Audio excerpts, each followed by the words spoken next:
Peace, peace. You coolin' with the Completists, man. And tonight we are about to discuss Candyman. The movie just dropped last Friday. I went to go see it opening night. Went to drive-in. It was great stuff. Honestly, in my opinion, it was a great continuation, to the early film.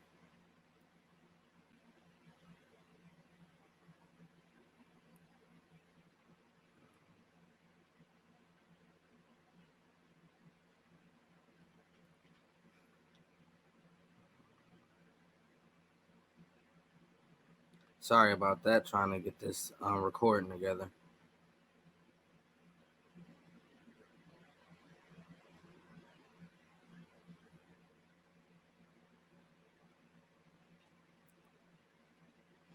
All right, gotcha. Okay, so we know. Sorry about that. We know that they basically retconned the whole origin of Candyman, but really they didn't though. I should have told people that there is spoiler warnings. I'm going to edit it, but there are definitely spoiler warnings. A spoiler warning. Let me get that right, because honestly, it's been almost a week, and a lot of people have already seen it already. And honestly, I want to talk about it. We got to talk about it.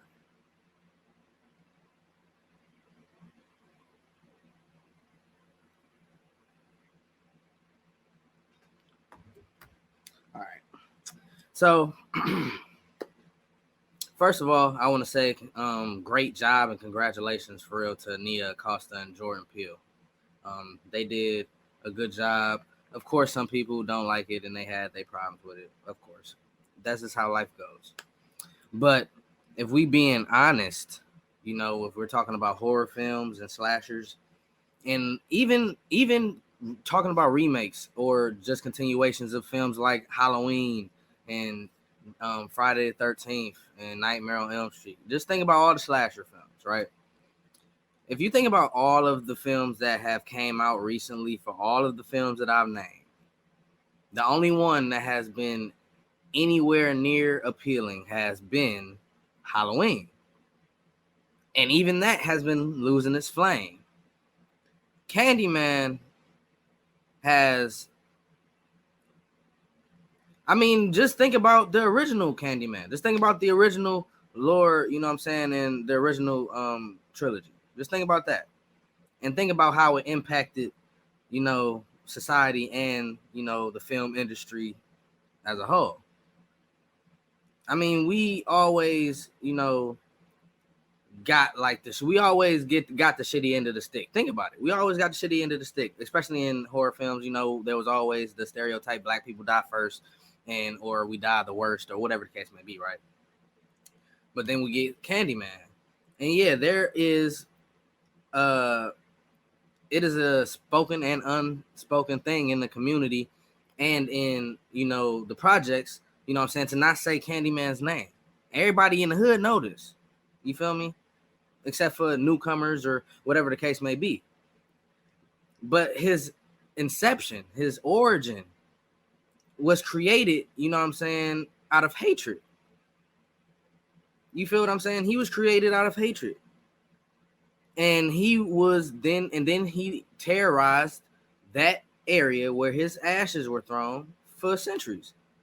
In my opinion, that's not bad. That's not evil. You feel what I mean? Like, and that's why I kind of fuck with the new Candyman, because they kind of highlighted that. You know what I mean? Like, I'm not gonna give too much. I'm really just gonna give like basically the stuff that impacted me the most. But it was just the fact that they highlighted the fact that Candyman was really a victim. You know what I mean? Even though he was his his entity or his wraith or whatever was killing people once they summoned him, you know what I'm saying, to create that fear, whatever. You have to think about it. In the film, if you think about it, everybody that got murked basically had it coming to them. They was assholes. or they had some type of, malicious intent towards somebody. You know what I'm saying? And that's just not cool. That's the energy is going to be reciprocated. You know what I'm saying? In my world, that's how I believe. You know what I'm saying? When you act a certain way, you give off a certain, give off certain energy, give off certain, act on certain things, that's going to come right back to you. You know what I'm saying? And a lot of these grown ass adults wanted to toy around with mythology, lore, and say Candyman's name 5 times. And they got what they want, and they got what they wanted. And I'm not gonna give the ending or the climax, but it was great. You know what I'm saying? The message, like I think that people wanted something different, and I honestly feel like the people who watched the original Candyman, I kind of feel like they kind of forget what the actual message and storyline to the shit was about. You know what I'm saying? Like, of course, it changed when it was getting towards 2 and 3. You know what I'm saying? It started getting more, violent, more bloody. You know what I'm saying? And they started really getting away from the writing. That's like that really in all films, for real. But we gotta just be honest though. A lot of people forgot what his creation, you know what I'm saying, like his actual creation was about. And I actually realized that the movie was made after a book called The Forbidden. And I'm about to get that shit. I'm about to read it. But either way it go, people forget what the story was about, man. It was about vengeance. It was about really vengeance and justice. You know what I mean? Because if you watch the second one, they basically show you what they did to Candyman. You know what I'm saying? What the slave owners and the racist people was doing to him or whatever. And they showed that he, most of the people got what they got, they comeuppance. You know what I'm saying? I want everybody to go see that film though, because like horror the light has been dimming for a long time in the horror genre, in my opinion. Yeah, we've gotten a few gems along the way, the past decade, that kind of stick out.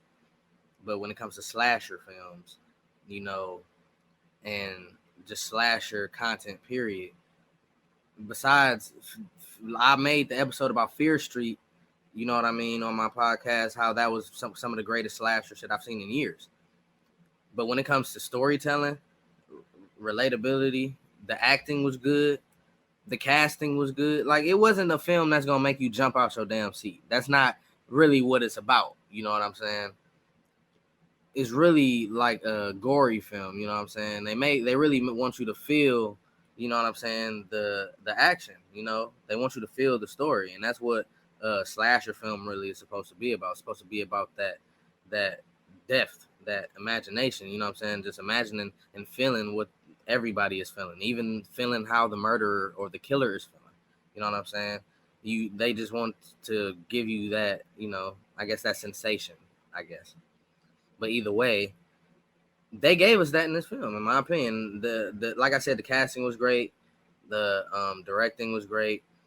They continued it from the story, that original story.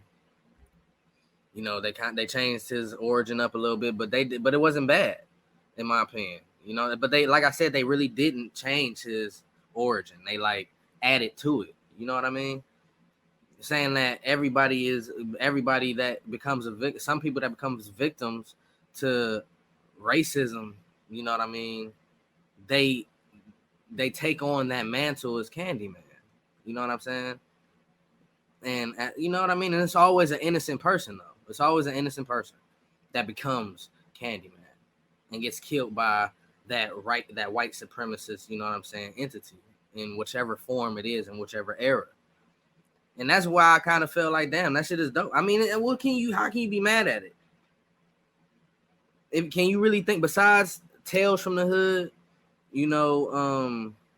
Bones, you know what I'm saying? Like, I mean, we don't really got a lot of horror shit, black people. We don't really got a lot of shit to our name, you know what I'm saying? We really need to start broadening this to get out of the same, movie creations. Like, I want to see more fantasy, more horror, more suspense. You know what I mean? I want to see stuff like that. But either way, great movie. I enjoyed it 100%. Honestly, they can make more, in my opinion. I mean, the way that they ended this one, you know what I mean, is whatever, toss up shit. But the music score was good too. The supporting actor, like I said, everybody did a good job. For a horror film, they always got somebody that's gonna mess it up with their corny ass acting. But everybody did their thing for real. Everybody made it believable. It was compelling. It was a real compelling film and great storytelling. And just be prepared, because the end of the movie is gonna have you like excited for real. Like, man, yeah, like I enjoyed this. You know what I'm saying? Because it's not the greatest shit, but you're gonna enjoy it. You're gonna enjoy it. And that's really all I wanted to talk to y'all about tonight. I just really wanted to talk to y'all about Candyman for real. But we also have another video that I have to do. It's about the things coming up. I'm doing an episode on Friday, and we are going to be talking about the What If series on Disney Plus. We are going to be talking about that. The season is almost over, and honestly, it's been some of the best shit I've seen. Animated. It's just I don't know what in the hell is going on, but a lot of these studios is taking notes, and they are making a lot of their animations better, and their animations is damn near better than the live action shit, and that's just how I like it. Shit, fuck it. But either way, man, go and see Candyman. Go see it. Definitely, it's better in theaters. It's better in theaters. I went to go see it at the drive-in. It was still a good experience. It's just a good horror film, man. For all my horror fans out there, it's all love. I know that y'all mess with the original Candyman just like me, but listen, do what I did. Watch the original Candyman movies again. Refresh, go ahead and refresh up on it, and then go and see the new film, and then make your decision. Because I really feel like it's a good film. It's really a good film. It's a good film. But that's cool. I'm glad that everybody tuned in. Whoever did tune in, man, thank you for being here. I appreciate y'all. But remember, love yourself and love your family. You have been cooling with the Completists, y'all. Peace. Ashe.